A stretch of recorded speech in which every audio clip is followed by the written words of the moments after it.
STI2D Coronavirus, la chaîne pédagogique du technique. Alors vous avez des fiches disponibles sur mon Drive, donc vous avez le lien normalement dans la description de la vidéo, et vous avez également parmi ces fiches un énorme fichier de fiches synthèse pour la SI, donc licence d'ingénieur. Ce sont des fiches qui sont extrêmement bien faites, condensées et qui sont très utiles pour un niveau STI 2D. Donc je vous invite à potasser, réviser via ces fiches. Sachant qu'il y a quelques exercices qui sont cachés. Voilà.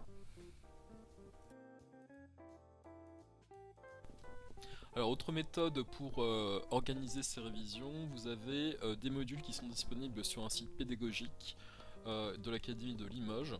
Donc, ce qu'il y a de bien avec ce site, c'est que les fiches de révision sont condensées dans ce qu'on appelle des modules. Donc vous téléchargez un fichier au format zip, vous le décompressez et en fait la fiche de révision, le module, se décompose en une sorte de site internet où on peut naviguer dedans, où vous avez les corrigés qui sont disponibles, et donc c'est un moyen très intéressant et très ludique, très facile et bien de faire ces révisions concernant le TT. Donc bien sûr je vous mettrai le lien dans la description de la vidéo. Donc là aussi pour les vidéos c'est un aspect très intéressant pour faire vos révisions. Je vous ai mis ce que j'ai trouvé de mieux concernant le TT. Donc c'est la chaîne DOMS Toolbox.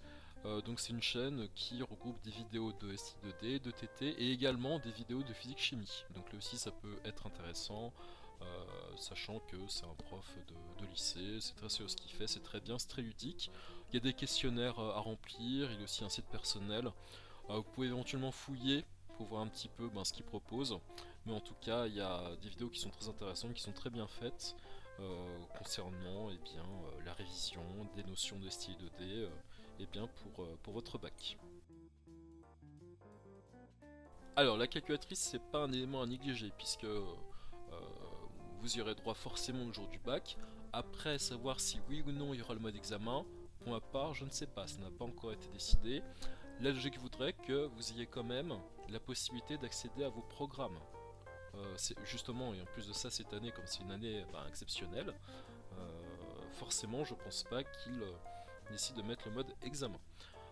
Après, je vous ai mis en description le programme que l'on peut mettre dans une Casio. Donc c'est un programme assez lourd avec beaucoup de sous-programmes. Alors le but c'est pas de mettre le programme la veille de l'épreuve et de se dire c'est bon ça va le faire quoi. C'est pas ça l'intérêt. L'intérêt c'est que vous manipuliez l'ensemble des programmes juste avant l'épreuve, histoire de savoir exactement ce qu'il y a dedans et de savoir comment on cherche l'information. Donc là c'est extrêmement important. Après, il peut y avoir un problème au niveau des compatibilités des calculatrices. Alors peut-être que vous êtes sur TI, Casio ou une autre marque de calculatrice. Ça malheureusement j'ai pas de solution dans l'immédiat. Donc peut-être que je m'en renseignerai mais ça paraît assez compliqué. Alors concernant les sujets de TT, donc vous avez un site qui regroupe plusieurs avec leurs corrigés. Alors vous n'êtes pas censé savoir que normalement cette semaine vous aurez dû faire une semaine de bac blanc et ce que je voulais vous proposer en fait c'était le sujet de TT de 2017, donc le sujet en fait qui s'affiche sur votre écran. Ce qui serait bien c'est que ce sujet de 2017 vous le traitiez à la maison.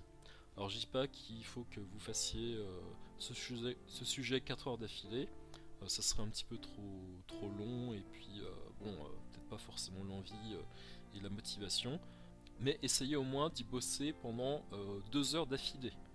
Donc lecture de documents, savoir quelles sont les attentes au niveau des questions, savoir décrypter la question. Alors bien sûr tout ceci on verra ça, enfin je vous ferai une vidéo spéciale concernant les attentes d'un correcteur pour vos réponses de bac. Donc surtout téléchargez 2-3 sujets de TT, regardez comment ça se présente. Vous verrez, ça revient souvent, il y a des questions qui sont faciles à traiter, qui ne demandent pas beaucoup de réflexion, sachant que la moitié du sujet, c'est de la recherche d'informations dans les documents techniques et les documents ressources. Donc normalement, c'est à la portée de tout le monde.